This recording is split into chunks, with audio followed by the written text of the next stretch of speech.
Est-ce on part sur la price action? C'est ça que vous voulez, les enfants? Dites-moi Oh. dans les commentaires respectifs quelques tickers, quelques trucs, parce que je vais pas repasser sur tout, sur tous les tokens. Sur Discord, je fais des analyses qui sont un peu plus à chaud sur certains tickers précis, des tokens que je suis. Donc le but, c'est aussi de vous donner potentiellement des prix d'entrée, qu'est-ce qu'on fait sur certains tokens qui vous intéressent plus que moi, ce qui m'intéresse, parce que voilà, on suit les projets évidemment chartistement qu'on a en bague, des trucs qu'on apprécie, mais par exemple la semaine dernière, typiquement le Toncoin, on était dans ces eaux-là, et j'avais dit que le bottom était probablement in, hein. J'avais dit que, merde, putain, tac, que voir ce W sur un niveau Fibo comme ça, pour moi, c'était largement intéressant, et que, ça montre, hein, que ce W, il est in, et que le bottom, il est in, et que tout retracement s'achète. Si jamais du Toncoin, ça vous intéresse, ça, c'est libre à chacun. Le but, c'est pas de vous dire forcément quoi acheter en permanence. Du coup, on va parler de tout le bordel, ça pump, c'est vert, qu'est-ce qu'on fait, Donc avant de commencer, on se met dans l'état d'esprit que ça peut monter indéfiniment, en tout cas indéfiniment à court terme, voilà, on ne sait pas quand le top est in, c'est ultra compliqué de déceler quand un top est in. Il y a beaucoup de choses qui me font penser que là on chauffe, mais le but c'est pas de call des tops en permanence. La semaine dernière, je vous avais dit, ou il y a 15 jours, que voir une consolidation comme ça sous des niveaux clés des 3 milliards qui correspondaient à l'ancienne ATH, ça me laissait penser qu'on aurait envie de revisiter plus bas.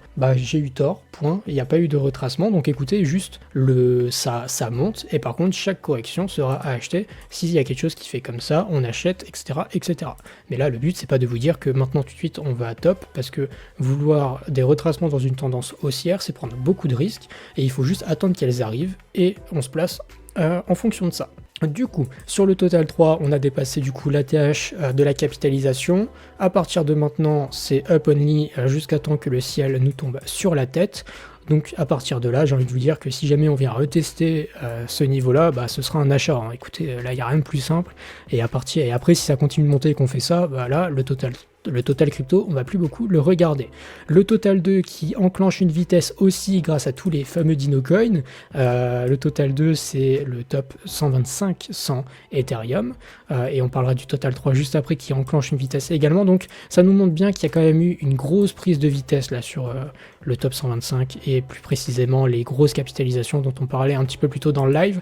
Écoutez, on vient de flip le top du mois de mars à ce niveau clé là, qui va donc nous servir à partir de maintenant de support. Si jamais on retouche ce niveau, ce sera un achat à faire évidemment, et il ne faudra pas trembler des genoux. Ce que je répète tout le temps, prochain arrêt, ce sera l'ATH du mois de novembre 2021 à 1700 milliards. Donc voilà, et entre les deux, personnellement, je ne vois pas spécialement de zone extrêmement risquée ici quand même. On aura un niveau clé qui sera juste au-dessus de nous à 1500 milliards. Donc voilà, vous avez les prochains objectifs, on peut buter un petit peu en dessous, faire ça. Bref, à partir de là, vous avez à peu près les deux zones qui vont nous servir probablement de jeu du chat et de la souris. Ensuite, on a le total 3 qui lui a aussi explosé son ATH du mois de avril-mars, pour les mêmes raisons que le total 2, les Dinocoin, qui arrivent et qui performent très très bien. On a quand même sur le total 3, et ce serait pareil sur le total 2, une extension de Fibonacci de 2,618 qui se fait rejeter assez fort. 218 pour une extension de Fibonacci dans ce genre de configuration avec un retracement puis une continuation haussière, ça peut faire office de résistance. Vous voyez que les 161 avaient déjà fait office de résistance. Personnellement, je considère pas ces mouvements-là comme des corrections suffisamment importantes pour les considérer comme des corrections. On aimerait voir quelque chose de plus long dans la durée. Mais écoutez, 161,8 en tant que résistance, on a un petit peu joué avec. 261,8, deuxième résistance aussi de ce côté-là. Donc il faut suivre. Si on descend dans les timeframes, chose que je vous déconseille de faire quand vous êtes investisseur, parce qu'il faut prendre le temps d'analyser les choses quand vous êtes investisseur en daily, et de laisser le temps faire et voir des corrections dans des temps plus longs. On voit qu'en 4 heures, on a un rejet assez franc, pour être honnête, assez franc sur ce niveau.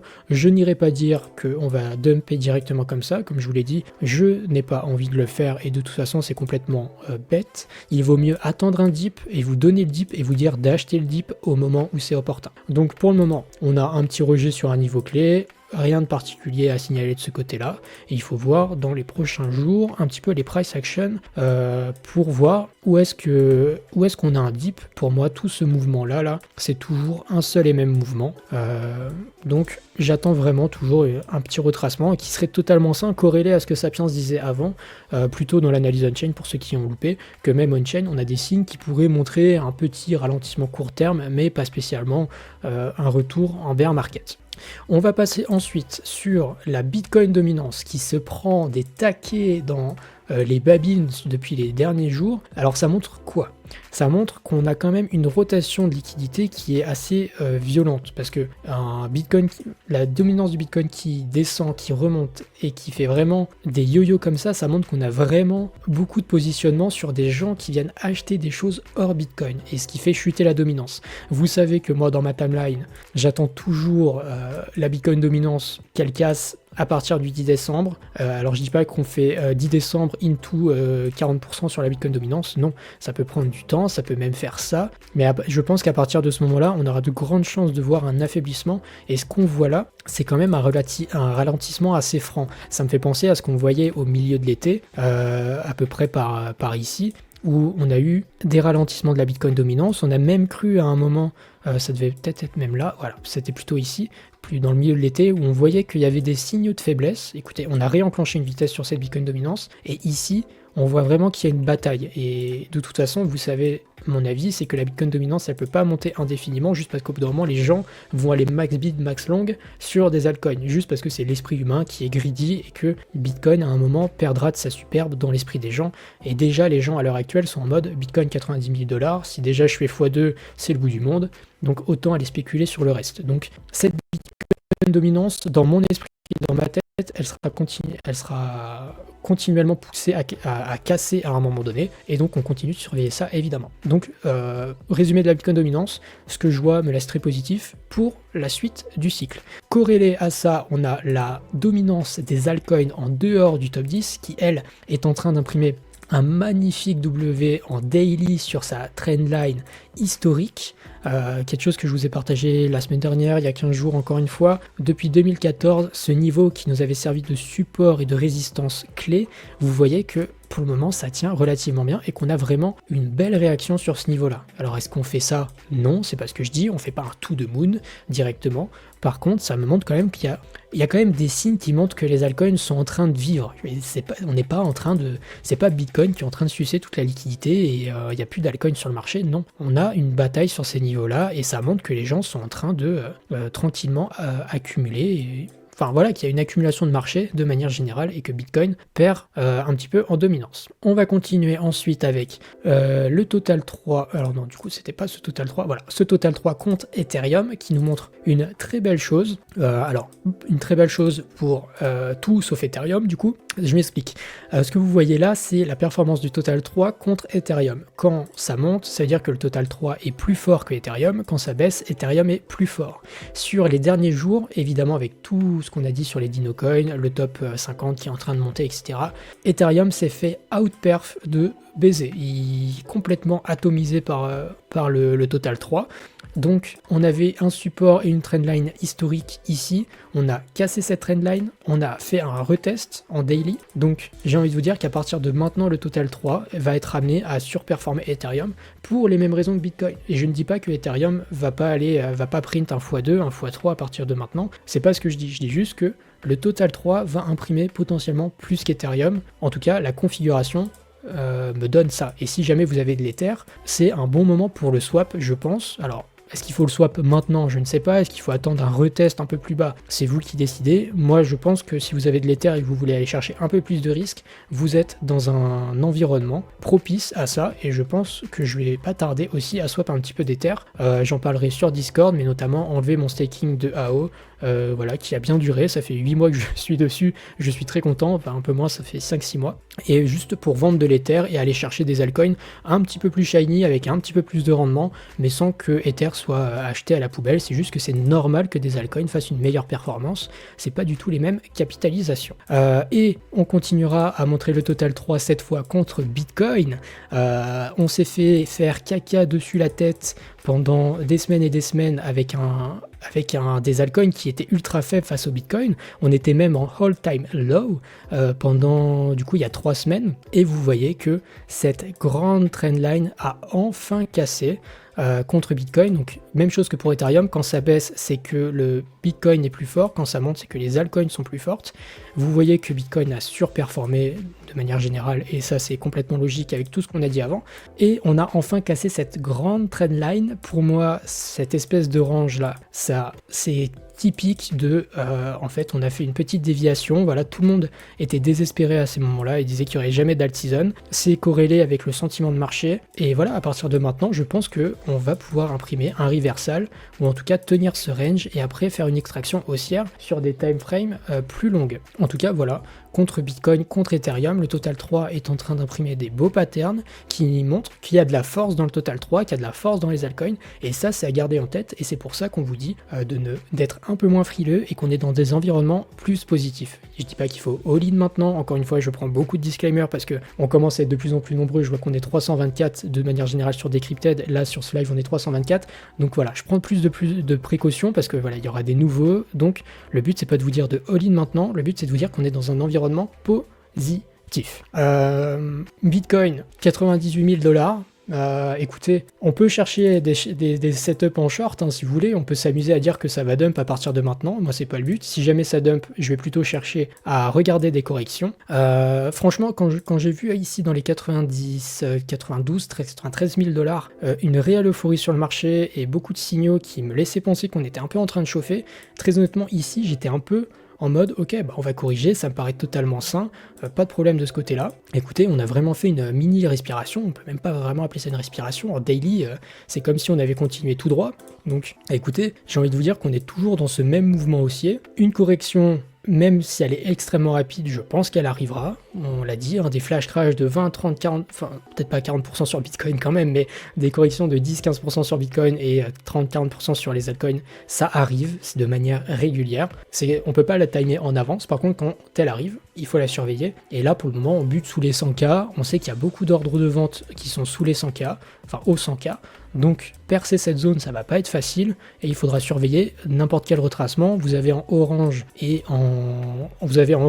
des zones de retracement de Fibonacci de toute cette hausse depuis les 49 000 $, mince pardon, c'est là les 49 000, depuis les 49 000 $, depuis les 66 000 $ avec la dernière impulsion. Très honnêtement les 76 000, j'ai pas envie de dire que ça arrivera plus jamais, mais écoutez, c'est seulement 22% de baisse. On peut dire que c'est beaucoup, mais on l'a dit, Sapiens l'a très bien rappelé, 20% de baisse dans un marché haussier en flash crash, très honnêtement les gars, il faut pas avoir peur quand ça arrive. Donc ça reste un niveau que je garde en tête. Est-ce que c'est mon scénario privilégié? Je ne sais pas, mais par contre, je continue de l'avoir en tête. Même chose pour les 83 000.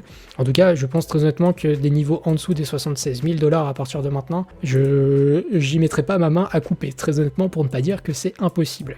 Rien n'est impossible, c'est seulement des interprétations. Et ensuite, les niveaux bleus, c'était des niveaux que je surveillais beaucoup plus court terme, qu'on a très bien tenus. Et très honnêtement, là, des niveaux clés, déjà les 90 000 $, c'est un niveau à acheter. Donc j'ai envie de vous dire que il faut être flexible et que toute cette zone là, si jamais on y va, il faut acheter. Et qu'on peut continuer de monter, et dans ce cas-là, il faudra remettre des zones un petit peu plus hautes, et voilà, et suivre le marché de manière générale. Et écoutez, après sur les altcoins, on est très bien, on a un Solana qui est à ses ATH, qui bute un petit peu en dessous d'ailleurs, voilà. On a un SUI qui a un petit peu corrigé, c'est pas dramatique, parce que c'est un actif qui a été très solide, vous avez le niveau de Fibonacci des 0,236 depuis à peu près ici, voilà. J'ai noté 55, mais c'est les 47 centimes plutôt. Toujours un premier arrêt que je pense intéressant. On est dans des capitalisations sur SUI qui nous empêchent de voir beaucoup d'upside. Je dis pas qu'il peut pas faire de l'upside, mais vous êtes dans des niveaux qui évidemment sont 7 fois plus élevés qu'en plein mois d'août. Donc écoutez, voilà, c'est des risques qui sont différents, c'est pas inintéressant, ça a beaucoup performé, donc on peut être positif pour la suite. Et écoutez, je vais prendre quelques-uns de vos altcoins, j'en ai vu passer quelques-uns. La dominance de Others, j'en ai parlé. Qu'est-ce qu'on a? Bon, j'avais dit que DI on regarderait pas parce que c'est quelque chose que je suis déjà de manière générale. Qu'est-ce qu'on peut avoir? 0x0, enfin oui, Oxo, je sais pas comment, 0x0. Tac, écoutez, en weekly, le pattern, vous voyez que c'est déjà un actif que j'avais surveillé. On a retracé 100% de la hausse qui est là, on peut peut même prendre, je pense, quasiment ça doit être un listing ici, mais on va prendre le bottom ici, en août 2023, parfait, on était dans des zones de bottom. Et écoutez, on était dans les bottoms de marché dans ces eaux-là. On a commencé à pump en octobre, donc ça me semble complètement cohérent. On est revenu dans des zones de rechargement long terme. On est en train de faire une belle structure weekly qu'on défend. Ce plus haut qui défend ce plus haut qui défend ce plus haut, plutôt ce plus bas. Ce plus bas et ce plus bas. Donc on fait une structure weekly, donc franchement très positif sur 0x0. Si jamais vous aimez le protocole et le projet, que je ne connais pas spécialement plus que ça, vous êtes dans une belle zone d'achat, en tout cas. Franchement, belle accumulation et ça ne me surprendrait pas. En tout cas, c'est même un setup à prendre en position à levier futur, j'ai envie de vous dire. Vous mettez un stop sous ce range et vous laissez courir, hop, si jamais vous voulez pas le jouer en spot. Donc, extrêmement intéressant comme pattern. Je vais même le mettre dans une petite liste rose de surveillance. Tac, qu'est-ce qu'on peut avoir ? Kaspa, c'est extrêmement intéressant le Kaspa. Tiens, je passe par IO vite fait pendant que j'en parle. On est sorti du range, on a retesté le range d'ailleurs. Magnifique bougie qui est revenue vraiment se déposer sur ce haut de range, magnifique. On a un petit peu joué avec et depuis on est reparti. Donc le setup sur IO on a acheté ce range pendant l'été, pendant qu'on s'emmerdait et que tout le monde nous chie à la gueule. Vous êtes encore très bien si vous n'avez pas été early ici. Forcément, c'était mieux ici. Mais écoutez, là, on est sur un retest de haut de range. Pour moi, la direction, c'est à partir de maintenant de faire ce genre de choses. Donc voilà, sur IO, on est pas mal. Je continue, pardon. Je voulais aller voir Kaspa rapidement. Un truc qui ressemble à Kaspa. Hop. Je sais, non, mais il doit être dans les layers 1. Où est-ce que je l'ai mis? Il doit être là. Voilà, parfait. Kaspa, écoutez, on a posé le bottom, comme je l'avais dit dans un précédent live, autour des 0,01, qui était un niveau que, franchement, j'avais de très très fortes convictions qu'il allait tenir. Et écoutez, ça a très très bien tenu. On a vraiment fait un V-bottom quasiment. On a vraiment fait pam pam. Et très honnêtement, là, la trend qui revient fortement. Et d'ailleurs, on a même récupéré cette trend blanche oblique. Hop, je vais supprimer le grand trait blanc ici. On a même récupéré la trend oblique qu'on se coltine depuis 2023, là, même plutôt janvier 2024, avec 1 point de contact, 2 points de contact, 3 points de contact, 4 points de contact. On avait glissé en dessous pendant le dump, là, récemment. Et écoutez, on a récupéré ça avec vraiment 2 retests qui sont assez positifs. Là, vous voyez que la bougie, elle va vraiment chercher en dessous pour revenir et pour le moment qu'on se tient vraiment. Donc écoutez, sur Kaspa, si on est bullish sur le projet, j'ai envie de vous dire que ça c'est une belle zone d'achat et que de toute façon jusqu'à toute cette zone là c'est une zone d'achat aussi. Donc franchement une très belle zone sur Kaspa, la brûle pour point, j'ai envie de vous dire que c'est assez solide. Qu'est-ce qu'on peut avoir d'autre? Tac, est-ce que je rate des trucs? Ah, je vois qu'il y a eu des nouveaux tickers entre temps. PP, très honnêtement les gars, je vais pas y passer beaucoup de temps parce qu'on est sur des ATH, hein, donc à partir de là vous donner une analyse technique. Écoutez, on a presque fait un retest ici là de cet ATH du mois de mai. On n'a pas touché, donc ça aurait été une zone intéressante à racheter, mais on n'a pas touché, donc pas spécialement de zone d'achat. J'ai envie de vous dire que ici c'est bien, mais après le PP, je crois qu'à l'heure actuelle c'est déjà 8. Ça doit être 8 milliards de market cap. Donc je vous avoue que c'est peut-être pas la chose à acheter dans les mêmes coins. Moi j'étais très content de me positionner dans ces prix-là. Donc je suis très content avec la position que j'ai maintenant. À partir de maintenant, je ne sais pas, c'est à vous de décider. On peut avoir quoi? Après, Tao, oui, tu disais chef. Tu regardes Dodge, Dodge il a combien? 50? Oui. Voilà, bref. Continue, Bref. pardon. Oui, non mais voilà, c'est pour ça que c'est juste que dans la gestion de risque, acheter un truc à 8 milliards, je sais pas à quel point j'ai envie de le conseiller, mais voilà, c'est comme si vous achetiez un projet Fonda solide à 8 milliards de market cap, donc écoutez, ça peut se défendre, il faut juste pas en attendre plus qu'un x6, x7, et encore, voilà, il faut modérer ses attentes avec des market cap pareils. Écoutez, Tao, il y a beaucoup de traits jaunes, il y a beaucoup de traits rouges, qu'est-ce que c'est que ce bordel? Chez la 0xY Corporation, on est complètement perdu. Non, évidemment, écoutez, on est toujours dans les analyses que je faisais au mois d'octobre, où on avait ce grand range là de 650, même plutôt 640, oui 650, 640 à 480. On a reclaim cette zone là des 480, tous les retests à 480, je les ai partagés en disant que c'était vraiment des retests à acheter et que franchement, pour moi, Tao va aller se téléporter là-haut plus ou moins rapidement. J'ai pas envie de vous dire qu'on y va demain, mais très honnêtement, Tao, même sur le Fonda, j'ai envie de vous dire qu'on va aller plus haut de manière générale, mais je veux dire que l'acheter maintenant ou l'acheter là, vous êtes encore dans de la performance qui est correcte. Au-dessus, ça me semble compliqué de vous dire que ça reste intéressant, mais écoutez, tout ce range-là, j'ai envie de vous dire, mettez un DCA sur les 3 prochaines semaines, vous en achetez plein, vous sortez à x5, x6 et vous êtes ultra content, et bien joué à vous, vous avez outperf 90% des gens sur ce marché de singe. Donc voilà, extrêmement solide là-dessus. Le mat, c'est un meme coin, on va pas en parler, en plus il est en ATH assez violent. NPC dans les meme coins qui a bien rendu sa performance récente. Tac, un truc donc il avait bien perf quand il y avait toute la hype autour du listing sur KuCoin.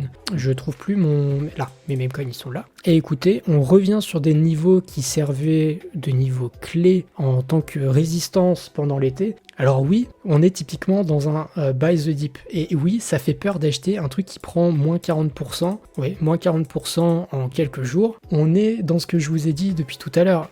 Un moins 40%, ça arrive et il faut pas trembler des genoux. NPC, moi j'ai toujours ma position, j'ai un prix d'achat qui est, je sais plus exactement, un petit peu plus bas même. Mais écoutez, ici on revient sur des zones de résistance anciennes. Pour moi, c'est des zones d'achat ici. C'est pas des zones où il faut avoir peur. Il faut acheter la peur maintenant. C'est pas quand tout le monde va en reparler, si jamais ça va là-haut, qu'il faut acheter là-haut. Si vous avez la conviction que c'est un meme coin intéressant, ce que j'ai, vous achetez maintenant, vous achetez pas là-haut. Donc NPC, si ça vous intéresse, vous pouvez l'acheter à partir de maintenant, faire une plage de DCA. Ça me semble complètement logique, et en tout cas, ce que je vois là, moi, me semble complètement sain, quoi. Il n'y a pas de red flag particulier. Moi, j'avais fait l'inverse sur le NPC. À l'annonce du KuCoin, quand j'ai vu qu'il a explosé, j'ai vendu une partie parce que je commençais à avoir trop sur un même coin. Mais oui. Je garde 80% de mon bag, hein. J'ai juste vendu 20%. Mais voilà. Et dans mon cas, moi aussi, j'ai pas TP parce que je suis vraiment... En fait, j'ai pas le temps de monitorer tous mes bags et d'aller les trader à droite à gauche. Donc moi, je suis dans une pure stratégie de buy and hold, et je vendrai quasiment tout d'un coup à des targets et des time frames qui me conviennent, etc. C'est ma stratégie, c'est ma manière de faire. Je vous encourage pas spécialement à la faire, mais de toute façon, je vous ferai une vidéo sur ce sujet. Vous avez presque 10% du bag du presque 10% du PF là-dessus. C'est ça. À un moment, tu dérisques un peu quand même. Ouais, c'est ça. Moi, je suis encore à 6-7%. J'avais pas mis beaucoup. Ah, quand même. Parce que c'est des meme coins. Ouais, mais moi, mes meme coins, de manière générale, représentent maintenant à peu près genre 10%. Donc, voilà, okay. C'est une poche que je garde parce que je continue quand même à considérer que ça peut outperf sur certains trucs. Et que voilà, le NPC m'intéresse, le PP m'intéresse. J'ai même acheté du baume récemment. Voilà, du baume juste parce qu'il est dans une configuration qui moi, me plaît en vrai. Franchement, une longue accumulation sur un meme coin comme ça, là... J'ai truc depuis le mois de mai en fait. Il est en train de faire un énorme range. Alors qui serait plutôt à définir peut-être comme ça le range. Hop. Quelque chose dans ces eaux-là en vrai. Ça me semble déjà être un beau range. Pour le moment on est un peu rejeté. On est en train de faire un retest de milieu de range typique peut-être. Mais écoutez, moi la configuration m'a plu. C'est un bug, voilà, j'en attends rien de spécial. Juste c'était les gains que j'avais fait avec un autre truc. Donc j'ai foutu ça là-dessus. Ça fera une performance si ça doit le faire, et au pire je la vendrai, je suis encore à mon prix d'entrée, donc ça me va largement. Le Optimism Pattern qu'on a officiellement quitté, messieurs dames, je suis navré si vous n'avez pas acheté le bottom sur Optimism, qu'on a rappelé des maintes et des maintes de fois, qui nous a donc donné notre bottom sur les alts. Écoutez, le Optimism Pattern, bravo à lui, merci à lui pour les travaux. Toute cette zone là des 786, 884, qui était une énorme zone d'achat, là où j'ai pris le plus de positions. Et écoutez, à l'heure actuelle, on n'est pas dans des prix qui sont démesurés. Si vous l'achetez maintenant, ça va, vous n'êtes pas non plus en train de FOMO. Évidemment, c'était mieux de l'acheter quand il était quasiment 50% moins cher. Mais écoutez, à partir de maintenant, même sur une plage de DCA qui reviendrait un petit peu là, écoutez, vous êtes très très bien là-dessus. Le OP Pattern, non mais je vois qu'il y a les habitués dans le chat, ça fait plaisir de l'Optimism Pattern. Vous l'aurez vu ici avec Decrypted pendant tout l'été, ça fait extrêmement plaisir, et on en reparlera au top de cycle.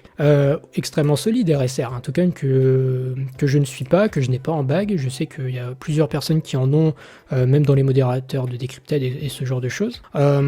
Écoutez, j'ai envie de vous dire que franchement, écoutez, le token se tient bien. Qu'est-ce qu'il faut en attendre à partir de maintenant? Je vous avoue que la configuration est un peu compliquée. Parce qu'on est... en fait, on est trop haut. En fait, on n'est pas assez bas pour vous dire que c'est des bonnes zones d'achat, mais on est trop haut pour vous dire que acheter maintenant, c'est une bonne idée.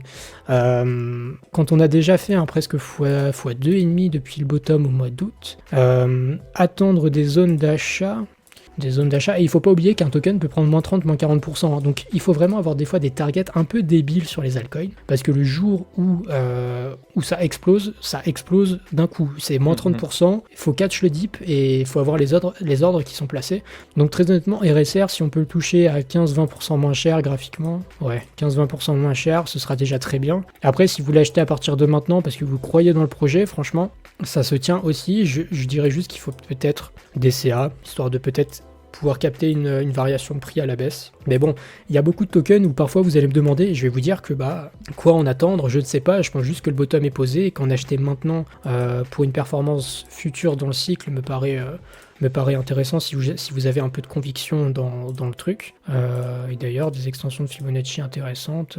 Écoutez, x2,5 à partir de maintenant là-dessus. On peut peut-être même prendre un bottom un peu plus bas. Écoutez, il faut voir, c'est un actif qui a performé de manière assez correcte. Après, combien il faut en attendre, je ne sais pas.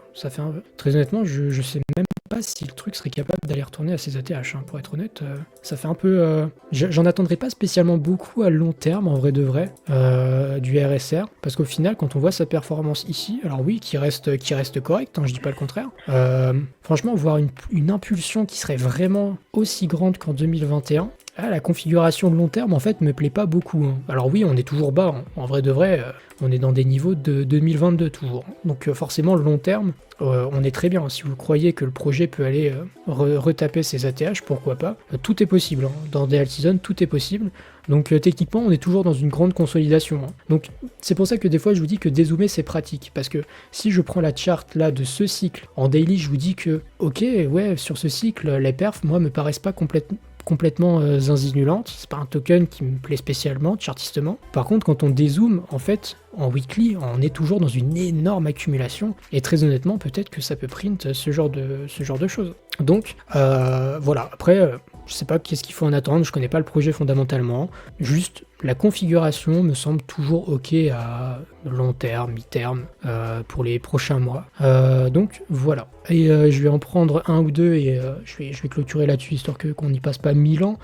Tac, qu'est-ce qu'on peut avoir? ici. Pourquoi pas ici en vrai, token qu'on aime bien vanner, mais si les gens l'apprécient, votre humble serviteur s'exécute. Allez, je fais un détour par spec quand même. Je fais un détour par spec et après je reviens sur ASI parce que spec, la semaine dernière je vous ai dit que tout ce qui avait sous les 9$ c'était à acheter. Messieurs, dames, est-ce que vous avez fait vos achats market comme je vous l'ai dit là? Est-ce que le financial advice a été suivi? Bien sûr, ceci est une vanne, ce que je dis peut complètement être invalidé. Ne prenez pas ce que je dis pour argent comptant. Spec 9,75$. On était à 10 ou 11$ la semaine dernière.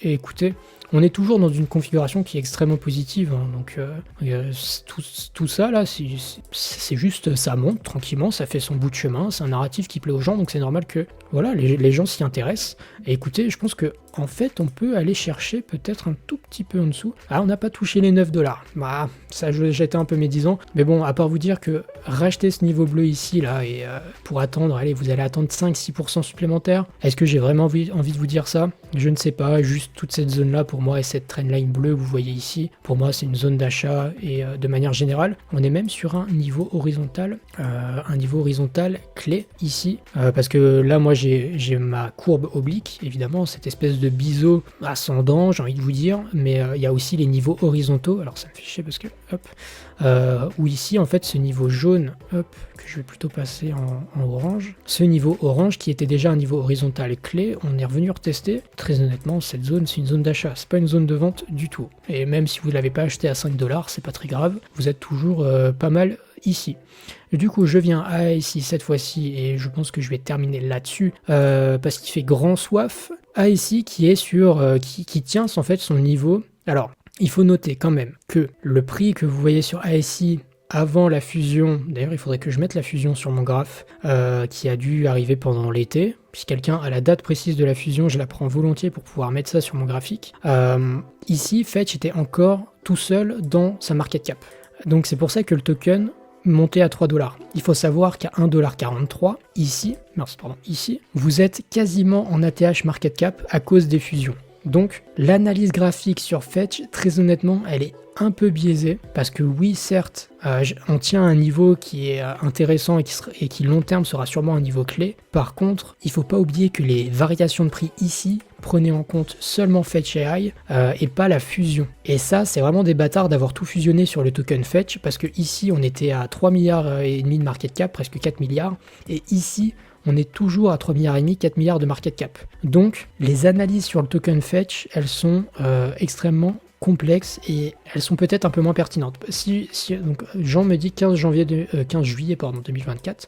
Je me mets ça sur le graphe. 15 juillet, hop, c'était ici. Écoutez, ça pump le jour de la fusion, magnifique. À partir de ce moment-là, en prenant en compte que ici c'est vraiment la market cap du projet, j'ai envie de vous dire qu'on est plutôt dans une belle configuration de W en weekly pour la fusion ASI. Et d'ailleurs, elle est vraiment ultra clean en vrai de vrai en weekly. On ferait vraiment un beau W qui imprime vraiment un plus haut. Et très honnêtement, je pense que la price action des prochaines semaines ressemblera probablement en weekly à quelque chose comme ça. Enfin bref, vous avez compris l'idée. Donc voilà, faites attention sur vos targets sur Fetch. Quand vous revenez déjà à un x2,5, vous êtes déjà à quelque chose comme 8 milliards de market cap dans ces eaux-là. Donc faites attention à vos biais psychologiques en voyant le prix du Fetch à ce qu'il était avant la fusion. Et écoutez, messieurs, dames, je vais m'arrêter là. Je vois que ça parle de DYDX. DYDX qui était... Est-ce que j'ai fait l'affront de mettre... Non, j'ai pas mis l'affront de mettre DYDX dans les tokens de con quand même.